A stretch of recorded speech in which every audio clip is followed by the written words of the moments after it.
और सीधे चलते हैं कनखल, वहां बाबा रामदेव वोट डालकर बाहर निकले हैं। अशोक सिंघल हमारे संवाददाता के साथ हैं। अशोक सिंघल, बात कीजिए। अरे कैमरा गिर जाएगा भाई।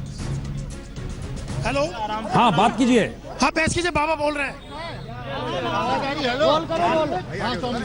इसको फोटो बाद में खींच लियो। इसकी फोटो इनको पहले फोटो खींच लो। इनको पहले फोटो अरे अरे एक मिनट भाई, फोटो खींच। चौधरी साहब पकड़ना है, आगे पकड़ लो। वही बैठा।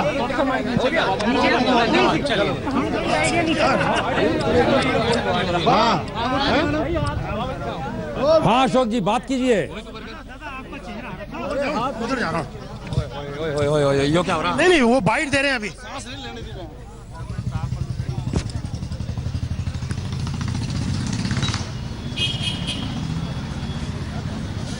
एक सेकंड भाई, माइक लगा। पहले राजा पेट से पैदा होता था, आज नेता वोट से पैदा होता है। और 7 लाख से ज्यादा वीर वीरांगनाओं की शहादत की बदौलत जो हमें आज़ादी मिली है, उस आज़ादी में अपना नेतृत्व हमें चुनने का अधिकार वोट से मिलता है। इसलिए वोट सबको करना चाहिए। और वेद का विधान है, हम तो वेदो अखिलो धर्म मूलम, और हम तो वेद को फॉलो करते हैं। और वेद में खुद भगवान का आदेश है, माँ वस्तेन ईशता। हम पर चोर बेईमान लुटेरे लोगों का राज नहीं होना चाहिए। जो ईमानदार हैं, जो देशभक्त हैं, जो सच्चे दिल से देश का विकास करना चाहते हैं, उनको हमें वोट देना चाहिए। और उसी मताधिकार का हमने प्रयोग किया है। और मैं संपूर्ण उत्तराखंड वासियों से, उत्तर प्रदेश वासियों से सबसे आह्वान करूंगा कि वोट देने के लिए घर से जरूर बाहर निकलिए। माना कि मेरी बहुत व्यस्तताएं, मैं 18 घंटे 20 घंटे रोज काम करता हूं, लेकिन जिस दिन वोट देने का वक्त होता है, सब काम छोड़ करके वोट देने के लिए आता हूं। आपके पास में चाहे कितनी ही व्यस्तताएं हों, आप वोट देने के लिए जरूर बाहर निकलिए। वोट के दिन पिकनिक करने के लिए मत जाइए। वोट के दिन ड्राइंग रूम में बैठे हुए मात्र बड़ी बड़ी बातें मत कीजिए। वो काम कीजिए जिससे कि आप अपने मर्जी का नेतृत्व चुनने का अधिकार रखते हैं। आपके लिए क्या मुद्दा मायने रखता है? क्योंकि लोगों के लिए लोकल इश्यूज है, आपके लिए क्या मायने रखता है? देखिए, मेरे लिए तो सबसे बड़ा मुद्दा है देश। और उस देश में भी जो सबके बारे में सोचता हो। देश में एग्रीकल्चरल रिवोल्यूशन की भी जरूरत है, देश में इंडस्ट्रियों की भी जरूरत है, देश में जो युवा हैं उनके लिए नौकरी की भी जरूरत है। और जो पिछले 100-200 सालों से वंचित रहे, शोषित रहे, उन गरीबों, पिछड़ों, शोषितों और वंचितों के लिए जो काम करने की मंशा रखता है, तो मेरे लिए तो देश सर्वोपरि है, कंट्री फर्स्ट। और देश के हित के जो मुद्दे हैं, देश के हित की जो नीतियां हैं, जिनकी नीतियां अच्छी हैं और जिनकी नीयत अच्छी है, उनको वोट दो। कोई पार्टी का आग्रह नहीं। सबसे बड़ी बात तो यह है कि जहां आपको सबसे ईमानदार जो प्रत्याशी दिखे उसको वोट दो। और कई बार तो ऐसा होता है कि एक भी ईमानदार नहीं दिखता, तो जो कम बेईमान है उसी को दे दो। महाराज जी, लेकिन नोटा का इस्तेमाल नहीं करें ऐसी स्थिति में। जो अगर बेईमान है तो फिर क्या नोटा का इस्तेमाल ना करें? देखो, ऐसा है, अब ये नोटा आदि का इस्तेमाल से कुछ उत्पादकता नहीं दिखती है। और जो देश में 5 राज्यों का चुनावी माहौल है, उसको आप किस नजरिए से देखते हैं महाराज जी? इस बार के चुनाव परिणाम एक बहुत बड़ी राजनीतिक उथल पुथल करने वाले होंगे। और इस राजनीतिक उथल पुथल में जो आंधी आने वाली है, उसमें बड़े बड़े जो शूरमा हैं वो ढहेंगे और कुछ नई राजनीतिक करवट शायद देश लेने वाला है। यूपी पे भी टिप्पणी करिए महाराज जी। थोड़ा खुलकर आकलन करें तो ज्यादा अच्छा रहेगा। महाराज जी यूपी पे भी टिप्पणी ये आप लोगों के ऊपर छोड़ा हुआ। हाँ, करेंगे। तो 2 मिनट चलिए सर, हमारे साथ मौजूद हैं बाबा रामदेव, जिनसे बात करते हैं। आराम से ले लें, आराम से ले लें। रुकिए 1 मिनट, आराम से आराम से महाराज जी, सर, आराम से रुक जाओ। 2 मिनट सबको दे। आराम से करिए, आराम से करिए। आराम से करो, आराम से। पीछे रह लीजिए। 2 मिनट पीछे लाइव खड़ा हुआ मेरा कैमरा। महाराज जी तो उधर हुआ सर।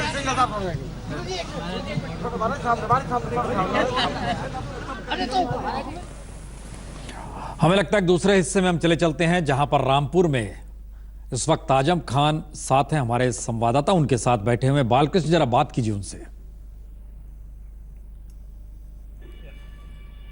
उत्तर प्रदेश में दूसरे चरण के मतदान में आज जिन सीटों पर मतदान हो रहा है वहां सबकी नजरें लगी हैं रामपुर पर, क्योंकि रामपुर सिर्फ एक सीट नहीं है, वहां आजम खान है जो खुद में एक मुद्दा है। हमारे साथ हैं आजम खान साहब।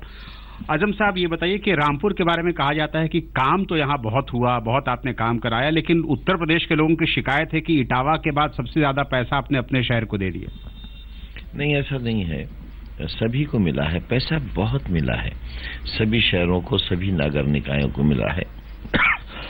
सॉरी, लेकिन देखिए रिजर्वेशन हुआ तो किस लिए हुआ? इसलिए कि वो बच्चे कमजोर थे, ऐतिहासिक और सामाजिक तौर पर उनके साथ बहुत अन्याय हुआ था, तो उन्हें एक प्याली दूध और एक फल समाज ने तय किया कि ज्यादा मिलना चाहिए। वही हाल हम रामपुर वालों का है। तो अगर एक आध सड़क ज्यादा बन गई, एक आध बल्ब ज्यादा लग गया, तो मोदी जी को क्यों कष्ट है? वो भाषणों में अपने कहते थे कि रामपुर को 24 घंटे बिजली मिलती है, तो हमने तो नहीं कहा कि गुजरात को 28 घंटे मिलती है बिजली। मोदी जी ने यह भी कहा है कि जो समाजवादी पार्टी के सरकार में यहाँ के जो पुलिस स्टेशन है वो समाजवादी पार्टी के ऑफिस की तरह काम करते हैं। हाँ, देखिए उनके तजर्बे हैं। गुजरात में दंगों के बाद जो हुआ वो दुनिया ने देखा, लेकिन कातिल को मसीहा कहना पड़ा। वो थिकली पॉपुलेटेड मुस्लिम एरियाज जहां बहुत बड़े पैमाने पर खूनी तमाशा हुआ था, उन बस्तियों में जाकर बीजेपी के वर्कर्स ने कहा, याद है? जी सरकार याद है। क्या करोगे? जो आप कहोगे। मुसलमानों के मोहल्लों से 100% वोट मिला बीजेपी को। ऐसा ही कुछ यहां भी करना हो तो बताएं हमें। आजम साहब, पहले आपके चुनाव की बात करें। आपके बारे में ये कहा जाता है कि रामपुर में आपने विकास तो बहुत कराया, लेकिन आपकी गाड़ी के पीछे बुलडोजर चलता है। आपके बुलडोजर से बहुत लोग डरते हैं और बहुत लोगों में आतंक है आपका। देखिए, जो बाहुबली लोग हों, कोई धर्म कोई जात हो, अगर वो सड़क पर कब्जा करेंगे तो कब्जा हटेगा। बेगुनाह की जमीन पर गुनाह करेंगे तो सजा मिलेगी। जिन लोगों ने सरकारी जमीनों पर बहुत बड़ी 100-100 एकड़ की जमीनों पर कब्जे किए थे और वो जमीनें बेच दी थी, गरीबों को लूटा था, उन्हें जेल भी भेजा। लेकिन हाँ, वो 8-10 मकान हमें गिराना पड़े, वो मकान गिराए और 2500 मकान वहां बनाए। 2500 गरीब ज्यादा कीमती हैं बनिस्बत एक बदमाश के जो सरकार की जमीन को बेचते, और उन लोगों को भी मकानात दिए जो ठगे गए थे। तो मैंने अपने लिए, मैं तो गली में रहता हूँ, मोहल्ले में मेरा घर है, वहीं रहता था, वहीं रहता हूँ, अपने लिए कुछ नहीं किया है। लोग ये भूले नहीं है कि आप कांग्रेस पार्टी को, राहुल गांधी को कितना पानी पी पी कर कोसते थे। अब आपकी पार्टी, अखिलेश यादव कह रहे हैं कि यूपी को ये साथ पसंद है। दरअसल एक बड़ा सवाल सामने आ गया, बड़ी लकीर खींचने का समय आ गया। गुजरात, मुजफ्फरनगर, दादरी, गुमान की बुनियाद पर फ्रिज से गोश्त निकालकर एक बेगुनाह की जान ले लेना, और इसके अलावा जो स्तर हो गया राजनीति का, उससे बड़ी फिक्रमंदी हो गई। बादशाह बहुत धमकियां दे रहे हैं अपने भाषणों में, डर लग रहा है उनके भाषणों से। ठीक कर दूंगा, दुरुस्त कर दूंगा, सबक सिखा दूंगा। अभी गाजियाबाद में उन्होंने कहा कि जितने भी निगम हैं और जितनी अथॉरिटीज हैं, इन सबको मैं सबक सिखाऊंगा। चुनाची अधिकारी और कर्मचारियों की मीटिंग हुई, और उन्होंने कहा भाई अगर जेल से बचना है तो बीजेपी से बचो और समाजवादी को वोट दो। एक बड़ी लकीर खींचने का जिक्र आजम खान कर रहे हैं और दूसरी तरफ बाबा रामदेव कह रहे हैं इस चुनाव के परिणाम दरअसल एक नए तरीके से करवट लेंगे और बड़े बड़ों के लिए मुश्किल दौर भी होगा। इसका मतलब क्या, अशोक सिंघल जरा बात कीजिए। राजनीतिक मूड दिख रहा है वो सामान्य नहीं है। जी प्रसून बोलिए। सवाल है बाबा रामदेव के जहन में यह बात क्यों आई कि इस बार के चुनाव से निकलने वाला जनादेश एक नए तरीके से करवट लेगा और बड़े बड़े उसमें पलट जाएंगे? बिल्कुल प्रसून, मैं वही पूछ रहा था, आपके जहन में ये बात कहां से आई कि बड़े बड़े पलट जाएंगे, एक नई करवट लेगा यह चुनाव?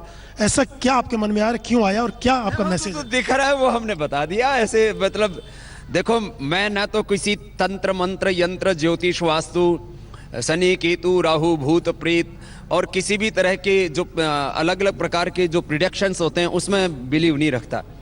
मैं तो आम जनता के बीच का आदमी हूँ, एक गरीब परिवार में, एक सामान्य परिवार में, किसान के परिवार में पैदा हुआ हूँ।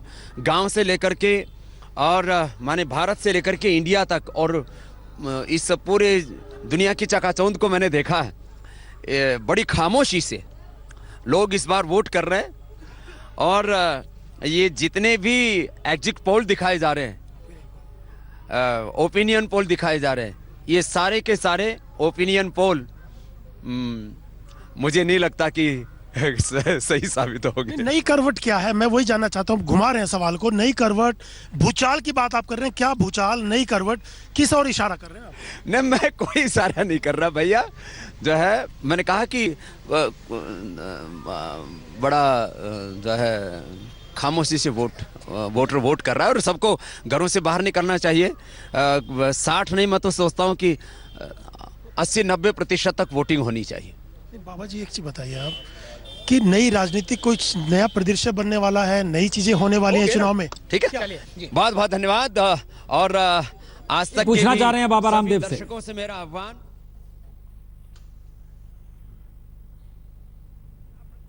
जी प्रसून। हाँ पूछिए।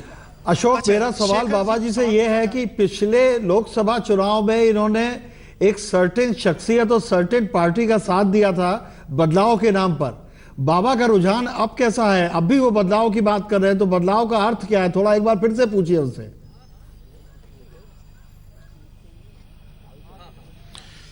शेखर जी सवाल पूछना चाह रहे हैं आपसे कि 2014 में आपने खुल करके एक पार्टी का समर्थन किया था, आज वो बदलाव है उसमें या आज उसी विचारधारा उसके साथ जुड़े हैं? देखिए, आज वोटिंग का दिन है, इसलिए मैं किसी पार्टी पॉलिटिक्स की बात नहीं करना चाहता। मैं जो है शेखर जी से और पुण्य प्रसन्न वाजपेयी जी हमारे मित्र हैं, उनसे भी कहूँगा कि हम वोट करने के लिए आह्वान करें। किसी पार्टी विशेष का समर्थन या विरोध करना मेरा मकसद नहीं है। मैंने कहा मेरे लिए देश सबसे ऊपर है और अपना स्वविवेक है सबका। इस देश के लोग बहुत प्रबुद्ध हैं, उनको बेवकूफ़ समझने वाले महाबेवकूफ़ हैं। इसलिए जो उनको देश के लिए हितकर लगता हो उस पार्टी के लिए वोट करें, लेकिन घरों से बाहर जरूर निकलें। आज तक भी हमारा एक देश का सबसे बड़ा चैनल है, उसके दर्शकों से भी मैं कहूँगा कि घरों से बाहर निकलिए और आज तक जो हुआ वो हो चुका। अब आगे कुछ ऐसा कीजिए जिससे कि देश एक सही दिशा में आगे बढ़े। एक सवाल मेरा भी है, नोटबंदी की मुद्दा है या नहीं है इस चुनाव में? क्योंकि बीजेपी ने कहा कि नोटबंदी से फायदा हुआ है लोगों को, अमीर गरीब की खाई पट गई है। आपको लगता है नोटबंदी मुद्दा है या दूसरे इश्यूज ज्यादा? देखिए, इशू जो भी विधानसभा के चुनाव होते हैं, आप जानते हैं अशोक जी कि उसमें जो लोकल मुद्दे होते हैं वो बहुत गहरे होते हैं। लोगों के साथ कौन खड़ा होता है सुख दुख में और किस तरह से उनके जो स्थानीय मुद्दे होते हैं उनको कौन हल करता है, तो लोग बहुत समझदार हैं। चुनाव नहीं बाबा लड़ रहे हैं, लेकिन पॉलिटिशियन बड़े हैं। ये थे बाबा रामदेव। अशोक सिंघल, समझिए इस मिजाज को। उथल पुथल का मतलब क्या होता है बाबा रामदेव जिस लिहाज से कह रहे हैं और जिस मिजाज के साथ कह रहे हैं? रुमलेश जी देखिए, रामदेव साहब मैं समझता हूं कि बहुत सधे हुए उद्योगपति हैं, बहुत सधे हुए स्वामी हैं, बहुत सधे हुए सियासतदान भी अब हो गए हैं। इन्होंने जो आज बातें कही हैं बहुत दिलचस्प हैं।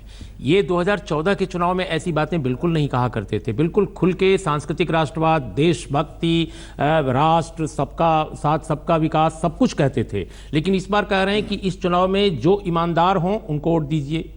फिर कहते हैं कि जो थोड़ा सा कम यानी लेसर इविल हो उनको वोट दीजिए अगर पूरे ईमानदार नहीं मिल रहे हैं तो। तीसरी बात उन्होंने बहुत महत्वपूर्ण कही कि इस चुनाव में बड़े बड़े सूरमा धाराशायी होंगे, उथल पुथल मचेगी।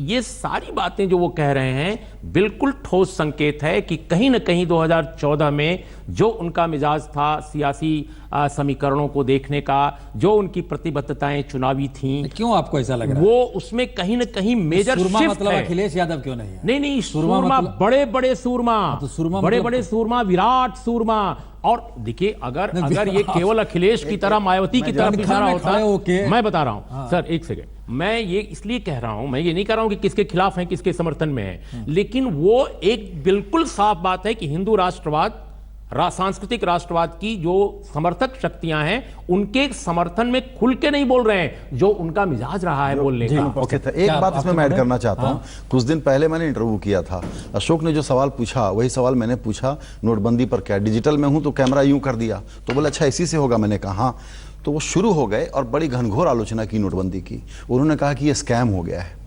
और जब मैंने ये पूछा कि आप ऐसी बात कैसे कह रहे हैं, आप एनडीए के समर्थक हैं, हमदर्द हैं, आपसे ये आशा मैं नहीं कर रहा था, बोले वो अतीत की बात है। कुछ अब बताइए, कुछ और देख रहे हैं शशिकांत? बाबा की बातों में एक निश्चित शिफ्ट तो मुझे दिख रहा है। आखिर बड़े बड़े धराशायी हो जाएंगे, बड़े बड़े कौन है? क्या उनकी नजर में हरीश रावत बड़े नेता हैं बहुत? क्या उनकी नजर में अखिलेश यादव बड़े बड़ों में आते हैं? ये बड़े बड़े बाबा का, क्योंकि बाबा खुद भी बहुत बड़े आदमी है, तो बड़े बड़े से बाबा का थोड़ा निश्चित निहितार्थ और बहुत ही गहरा निहितार्थ है जिसे समझने की आवश्यकता है।